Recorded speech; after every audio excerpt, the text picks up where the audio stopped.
I saw a lot of you guys were excited for this build, or not really a build, it's just like a little project that I'm gonna be fixing up so I can use as my daily since I don't have one anymore. I ordered a lot of the parts and I went to my local junkyard and found a hood. I found the hood hinges, which came with the hood, and I found that little core support piece that was probably like about a foot long to replace. And that saved me quite a bit of money just because just in those 3 pieces, I think the hood would have been like $500. The hinges are like at least close to 100 bucks each. And then that core support piece, I probably would have had to buy the whole core support. I think last time they didn't even sell it. So that's why I ended up ordering just the whole JDM front clip. So I don't remember exactly, but I got all those 3 pieces for 150 bucks. So to me, you know, it's worth it. I'm gonna need to do a little bit of body work on the hood, but you know, for basically 150 bucks, that's nothing. So I can spend a little bit of my time trying to fix it up and making it look good. As for the headlights, those are here already. Got the new black housing headlights. They're the OEM style. They're still gonna be HIDs. They're still gonna be auto leveling. They come with all the same factory features. It's just their black housing, and they're not gonna be all foggy and like hazed from the sun, burning up the plastic. And that's pretty much it, I think. So we're gonna go ahead and start taking it all apart and see if I can replace that actual core support piece before anything, and then start maybe putting the headlights on. Although I think I need to put the fender on, so we'll see. We'll put that core support piece on, and then I'll just see if I need to start body working stuff.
So now after we went ahead and removed the headlight, bumper, and the fenders, or at least one fender, removed both headlights, everything seems to be in order. Nothing seems to be too out of place apart from the actual little core support piece that we had discussed earlier on the first video. It's all mangled up. I did go ahead and take off all the spot welds just to be able to remove it, just showing you guys there where it was and how it looked. And I went ahead and pretty much looked everywhere around here. The whole bottom piece, the frame, the way that the actual, you know, bumper support or the reinforcement bar is, everything is perfect. None of that was touched, none of that was moved. It was all purely cosmetic apart from this little section of the core support. Pull on this little piece right here, and I just literally had to move it over because at the time when this got smashed in, it actually ended up pulling inwards a little bit. So I just went ahead and hammered that out. So mainly the damage was very light. See, this one's not even moving up and down. So that's a good thing that I went ahead and bought the new hood and it came with those, and I don't have to, you know, worry about trying to fix them. Bilstein Nürburgring edition shocks and struts, and then they're also running on lowering springs, which are H&R springs. So I didn't want to go too crazy with the suspension on this one, but I did want to have something that was a bit nicer than stock. And these, you know, you can't go wrong with this company because I think Toyota runs them on their factory, you know, TRD trucks and TRD FJ Cruisers and stuff like that. So it's a really high quality strut assembly. And then obviously the lowering springs gives us that extra low so the car looks good. So at my local junkyard, I went ahead and found this piece. And I told them, you know, I basically just need this little piece right here, but for some reason they decided that they wanted to just chop off, you know, a third of the front, and it was fine by me because I have extra like clips, extra sensors in case I need anything. But mainly the part that I need is right here. And all I did is went ahead and remove the spot welds as well. And this is the piece that I'm gonna go ahead and be replacing. Obviously I'm gonna need to paint this because it's from a black car and it's a little bit beat up, but it's not all bent like the other one was, and it'll actually mount up pretty good and it'll actually give me an idea of how the frame is, see if this actually lines up with everything as it should. So let's go ahead and test fit it now. So let's go ahead and put it on here so we can get an idea. So this is supposed to line up here. Looks like everything's lining up there. And then this is supposed to line up here. There is a bolting area in this section, which it should be lining up with as well. Just gotta get this cable out of the way. And that'll let us know. So if you guys look in there, you can see that there is a bolt hole in there and a bolt hole in there. So this is where everything seems to be lining up perfectly. Obviously I need to move it around and adjust a little bit and then move the hood cable, and everything will line up perfectly good. So it's looking pretty good now. And over here, if I move it around and adjust it, you guys can see where the spot welds were cut out, and then over here as well. So that's where it's all gonna get welded up, and it's gonna end up looking, you know, just as good as it did before. So just a little bit of tweaking needs to be done. I'm probably gonna have to just give it a little coat of some white paint just so it doesn't look nasty or it doesn't look off and different, and probably go ahead and weld it on. So it's not gonna be anything too fancy since it's just a core support. Normally the core support doesn't match the paint of the car, especially with the pearls. They just end up laying like a white base coat inside, and that's about it. So I'm just gonna use some white Rust-Oleum paint just to, you know, make it look white, and it should blend in pretty good.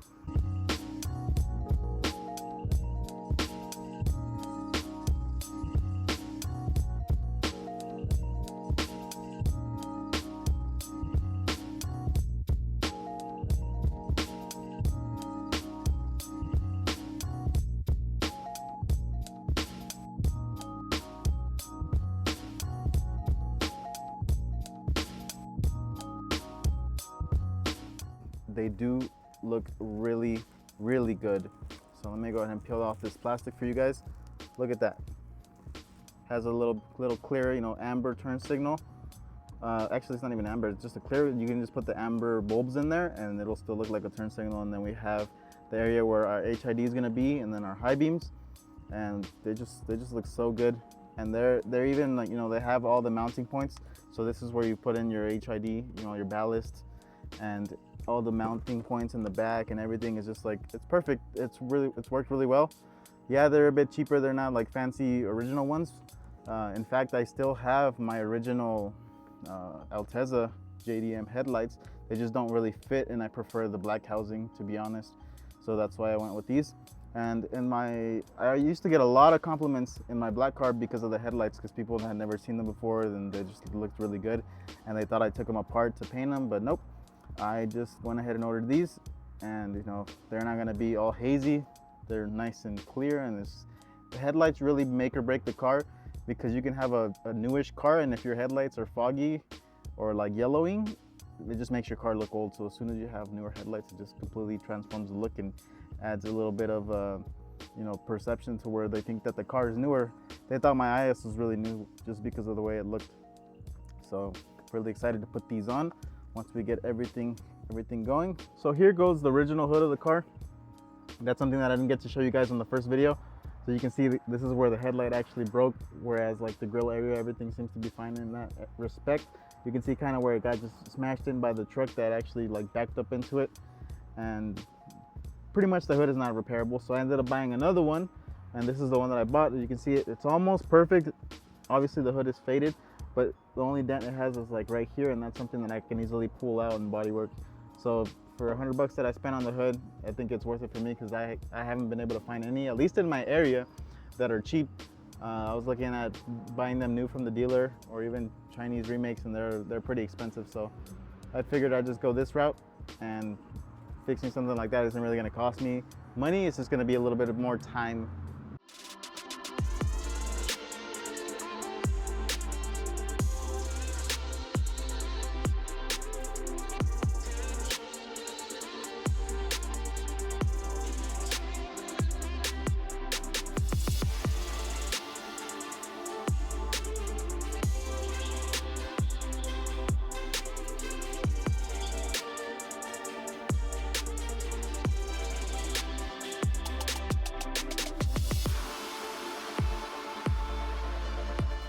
All right, so there goes the little core support piece.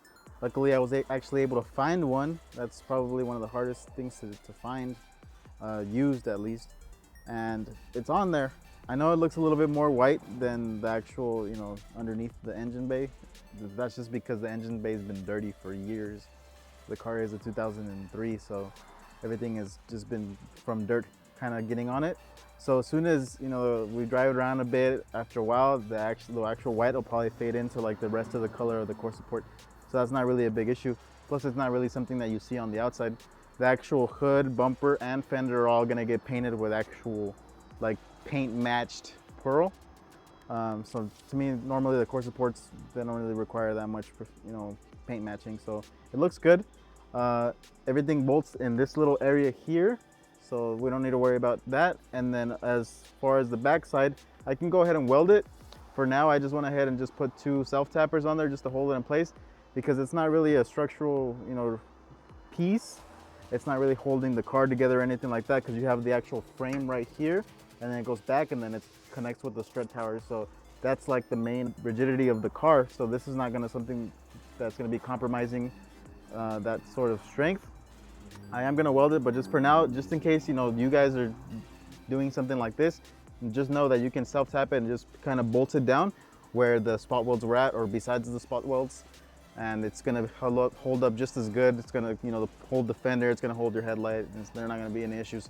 I might just go back later on and I will probably weld it, but I'll get the welder out later on. So yeah, it's looking good. That was like the main component that was just like kind of bothering me, because everything else is pretty much just take off, fix, and replace. So that's gonna be pretty much it for this video. I'm probably gonna go ahead and continue with some of the bodywork on the fender and on the hood to try to get those ready for paint. And that's probably something you guys are gonna be able to see in the next video. So we got pretty good progress done on the IS300 now. Got to see everything that was wrong, got to know what I need to go ahead and fix and paint before we can put it all back together. Now I know that the frame and everything is perfectly fine, so I know that I'm good to go in regards to that. And I just pretty much need to go ahead and paint the bumper, paint the fender, and paint the hood. Probably put the headlights on and then just put it all back together. So in reality, this wasn't that big of a deal. It was just something that looked like it was a big deal because of the way that the car was smashed in, and it looked like a big old accident. But when it gets down to it and you start taking it apart and you start seeing what you have, you start seeing what you need to order, it's all relatively simple. This car, if I really wanted to just go ahead and go 100% and just take it out the same day, I probably could, apart from having to wait on parts. But like, let's say if I have the parts, I can go ahead and just get everything done. So for next video, I'm gonna go ahead and start, I'll probably paint the stuff off camera, because you guys have seen me paint a lot of things. You guys are probably used to it by now.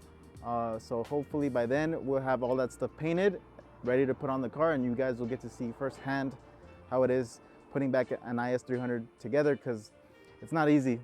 This car makes it a little bit more difficult than most other cars, mainly because of the inner fender liner being so stiff, and you just have to remove the whole inner fender liner to even get to the bolts in the back of the headlight, because the headlight is bolted to the fender behind the inner fender liner. So that's where it gets a little bit more difficult, whereas in other cars, like, you just remove the headlight, pop another one on, and I'm good to go. I think I also have to remove the bumper, so it's just a big pain. But once I took it all apart, I'm gonna put it all back together, how it goes, it's just gonna be a more simple process. So in case you guys are interested in seeing something like that, seeing the cost, so far I have 150 in just the body parts, and then I have another 130 on the actual headlights. And in regards to the grill, I think I probably have around 80 bucks on that. The grill was like 40, 50 bucks, and the emblem itself was like $30. and I found all these like on eBay and Amazon. So if you guys are looking to or something like that yourselves, I'll probably put a link down below, see if I can find any links for the Amazon, and and then, or you can just you guys can go just search it on eBay and find the parts yourself, because that's just what I do, especially for a build like this. I don't need to go fancy with like expensive parts, because it's just going to be my daily, and I just want it running as soon as possible. So I hope you guys are enjoying the IS300 videos. I know a bunch of you guys are mainly here because of my first IS300, so I'm glad that I was able to bring back some more videos for you guys, with an IS300 in this respect. So let's see how long this car lasts me, and then see if I can go find another one. And hopefully, if I can find a manual one, that would be the best.